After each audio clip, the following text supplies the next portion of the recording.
can fix our mistakes. I also want to focus on what are the things that are going right with our system. So I want to tell you the story of success of Imarat al-Sharia as a system. As a system, and Janab Maulana Rahmani Sahib, the Naib Amir Shariat of Bihar, who was here earlier, gave you the stats and the success rate of what Imarat has been able to accomplish. And I'm going to simplify it for you. Almost 70% of the cases that come to Imarat al-Sharia are resolved within a month. Now in the history of judicial systems, and I'm not calling Imarat al-Sharia a judicial system, but to understand the concept, in the history of, or you can call the arbitration center, in the history of that, in the worldwide, this is an unheard of metrics. It's unheard of metrics. 70% to be resolved. Actually, half of the problem that comes to Imarat al-Sharia gets resolved within a day or two. The remaining of which 70% gets resolved within a month. And the rest of them within 3 months, except for few that never get resolved, unfortunately, because the parties are warring or in the conflict. Similarly, you should look at the amount of tranquility that Imarat brings to the people, both Muslims and non-Muslims. Please do not make a mistake that Imarat only serves Muslims. On the contrary, Imarat serves non-Muslims as well. Now, in the rural areas, where there are no lawyers, where there are no judges, who is there to represent people as a whole? It's Imarat al-Sharia in these 4 states. So, Imarat not only solves just the matters of divorce or the matters of nikah, but it also does the matters of land disputes. It also does matters of contracts. So, 2 panwalas, when they are having a dispute, who is there to solve?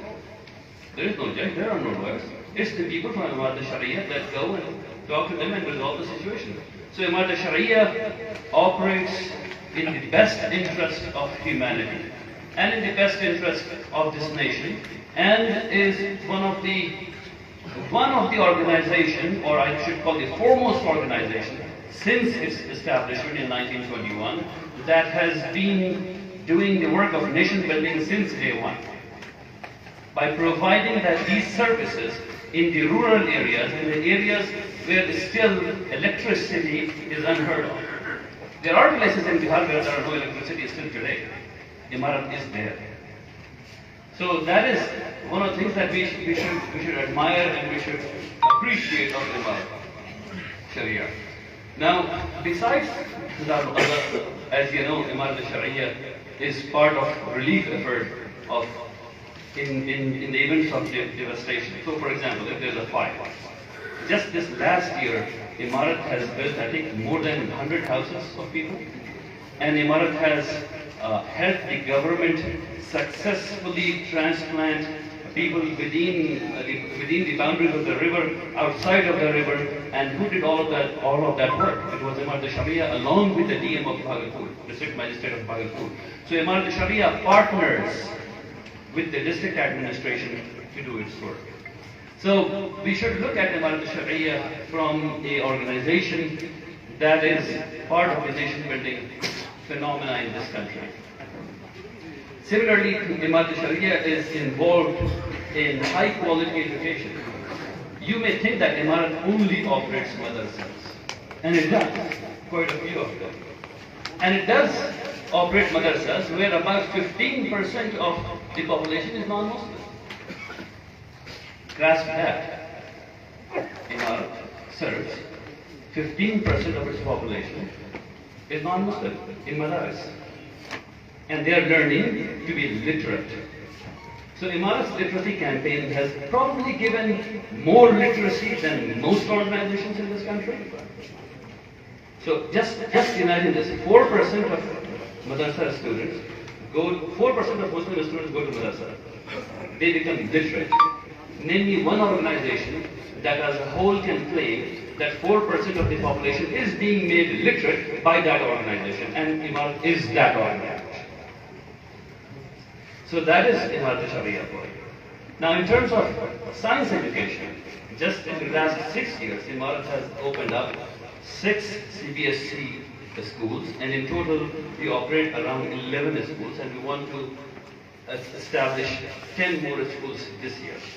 So this is one of the things that we do, is that we don't understand about Imarat. Imarat is in the business of teaching science. Imarat is in the business of teaching language, arts and humanities as well to everyone who wants to learn. Muslims and non-Muslims, all of them. So that's Imarat for you. Now, I especially want to thank again Janab Imar Shamshad Sahab and Janab Khalid Sahab, especially for their such enlightening talk, mashallah. I was completely mesmerized by both you and you, sir. Barakallahu fikum jami'an. It was a pleasure to listen and learn from the both of you. At the end, I also want to talk quickly about the age of marriage in Muslims. You had mentioned the age of marriage of Muslims is pretty low. Is it supported by data? Or is it hearsay evidence? If we look at data, we will find that Muslims, the least amount of divorce is in the Muslim community. The least amount of divorce is in the Muslim community. About the marriage, now, and this is just a question for thought. Can a girl of 15-year age, and I'm saying it crudely so that we understand it, a girl of 15-year age or 16 years of age is free to have sexual intercourse with a partner of her choosing. Isn't that right? Am I right? A girl? Yeah. True. And I'm coming to that, barakallahu. So, Islam says that marriage age starts after puberty. When it is dependent upon the girl child. Some girls get puberty early on, some later on. So it is for the girl child and the parents to make the decision when she should get married. Now, who says 21 years of age makes a girl mature? Who says that? Can somebody give me a scientific data on that? No, there is no scientific data. Because guess what? In the United States, generally, a sexual intercourse in the UK, a sexual intercourse with less than 15 years of age will constitute rape. Whether it is with consent or without consent, it will constitute rape. In the US, it's not so. In the US, in the state of Utah, a girl of 14 years of age, with the parents' consent, can get married. In California, the girl has to be 18. So who says that? Well, it's a matter of belief. In Utah, the prevailing majority is Mormon Christians. And they said it's nothing doing. We want to have multiple wives and we want to have our children getting married after 14 whenever we want. And that is the state, that is the law of that state. Every state has their own laws. So they can go and get married. Why is it? So, the thing of it is this. When we create an artificial bond, which is not supported by nature, there is going to be resistance. And there is going to be resistance not from people like us who have passed our prime, so to speak, but people who want to get married. So what do you have? You will have girls who will not have fathers. Children who will not have fathers.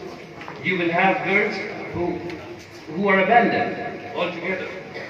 So this marriage age is a tricky business. We should leave it to somewhere. We should educate. So what would be the best way to tell people when not to get married? And you said it very rightly that the body is not able to take what is known as the coitus or sexual intercourse. When the body is not able to take, a girl should never get married. End of the statement. Period. Done. But how do you know? Is that 16 years of age? Is that 21 years of age? Is that 34 years of age? No, we don't know that. And if we don't know that, we should we should educate people about this and leave it to both the child and the parents. Now, with that said, I want to thank all of you for attending this session. I hope this session, I hope that you all had a good learning from the session, and I hope that this session will lead to more discussions both within the community and outside of the community, so that as a nation we can get to understand each other, and as a nation we can get to come towards each other and help build bridges. Barakallahu fikum jami'an. Jazakumullahu khair. Barakallahu fikum.